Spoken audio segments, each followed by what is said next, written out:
Tomos Evans. A fe yw Tomos Salmon. Ni ddiolchgar iawn am yr yngwebiad eleni ar gyfer Gwobr yr Urdd yng Ngwobr Shwmae. Dyma'r ail waith i ni gael yn ynwebu. Tro cyntaf, o'n i ddim yn ddigon ffodus i ennill yn gobeithio eleni, lle ni fynd i'n well. Yn ystod y flwyddyn diwethaf, ni wedi cymryd rhan mewn llawer o bethau gyda'r Urdd a un o'r pethau mwyaf yn ddiweddar i ni'n Llysgenhadon yn Ysgol Brogwain ac i Sir Benfro. Mae hwnna yn rhywbeth un i'n teimlo sydd yn werthfawr rhugl iawn o'r ffaith bod ni yn Llysgenhadon yn yr ysgol. Un i'n teimlo bod yn fraint hefyd achos i ni wedi cael gymaint o profiadau trwy'r Urdd ar hyd y blynyddoedd a nawr ni'n gallu rhoi rhywbeth nôl i'r, nid i'r genhedlaeth nesaf, ond i'r disgyblion ieng anna ni, fel bod nhw'n cael cymryd rhan yng weithgareddi'r Urdd. Ni wedi bod yn rhan o nifer o pwyllgorau yn yr Urdd, ni dim ond yn y flwyddyn diwethaf, ond hefyd ddars bod ni yn blwyddyn 9 yn yr ysgol. Mae Tomos yn gadeirydd fforwm ieuenctid Sir Benfro a dwi'n is-gadeirydd. Ni hefyd ar y pwyllgor Rambarth ac hefyd bwrdd yr ifanc, sef bwrdd cenedlaethol ieuenctid yr Urdd. Ni hefyd ar bwrdd y Steddfod a cyngor yr Urdd, a wedi cwrdd â lot o bobl fel y Comisiynydd Iaith. A dwi'n credu oedd y Steddfod Sir Benfro yn achlysur beth gyfiadwy a i nifer, falle oedd hwnna'n benllanw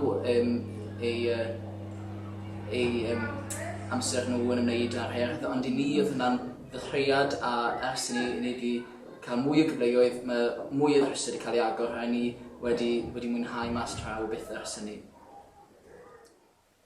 Mae fi a Tomos hefyd yn joio cymryd rhan mewn Eisteddfod yr Urdd yn dros y blynyddoedd diwethaf yn unigol ac mewn grŵp. O'n i hefyd wedi enjoyo pan oedd yr Eisteddfod wedi dod i'n hardal ni yn Sir Benfro, lle oedd digon o gyfleoedd i ni cymryd rhan fel o'n i'n rhan o criw ffilmio'r Urdd, hefyd yn helpu mas gefn llwyfan. Ond ni jyst yn hoffi yr Eisteddfod yw un o'r pethau mwyaf ni'n licio am yr Urdd. Oedd rhaid ni hefyd yn ddigon ffodus i fod yn cael cymryd rhan yn y prosiect cefnogi arferion iaith gan sefydlu safle radio fewn yr ysgol a o'n i hefyd yn aelod o theatr ieuenctid yr Urdd am flwyddyn. A yn ddiweddar ni wedi cael ein dewis i fynd i Batagonia ym mis Hydref a ni yn edrych mlaen yn arw at y profiad unigryw yma achos dwi'n credu mae'n swnio'n cliché iawn pan ych chi'n gweud dim ond unwaith yn eich bywyd ych chi'n cael y cyfle yma am rhywbeth, ond gyda mynd i Batagonia, mwy na thebyg, dim ond un cyfle gewch chi, so ni'n edrych ymlaen yn sobor iawn i fynd. Yn genedlaethol, mae'r ddau ohono ni wedi bod yn digon ffodus i cael y newis i ddarllen neges heddwch ac ewyllus da yr Urdd yn ôl yn 2014 yn Eglwys Llandaf yn seremoni cyffau y Ryfel Byd Cyntaf, a ni hefyd wedi bod yn rhan o'r trefnu cynhadledd bwrdd yr ifanc sydd wedi digwydd am y 2 flwyddyn diwethaf. Mae'r ddau ni hefyd, ni heb anghofio yn sir, ni wedi bod yn brysur yn helpu mas yn ystodfodau, yn stwardio ac yn arwen hefyd, ac yn treial distewi'r gynulleidfa bob hyn a hyn.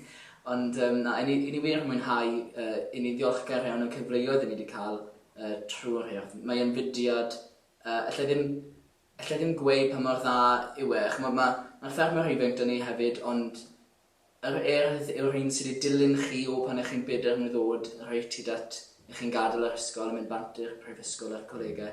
A byddai o hyd yn ddiolchgar i'r Urdd am ei ymroddiad a'i gwaith. Hoffwn i ddiolch am yr ymwebiad eleni eto. Mae wedi bod yn flwyddyn anhygoel o brysur rhwng cyfarfodydd ranbarthol a cenedlaethol, yr Eisteddfod a codi arian i Patagonia.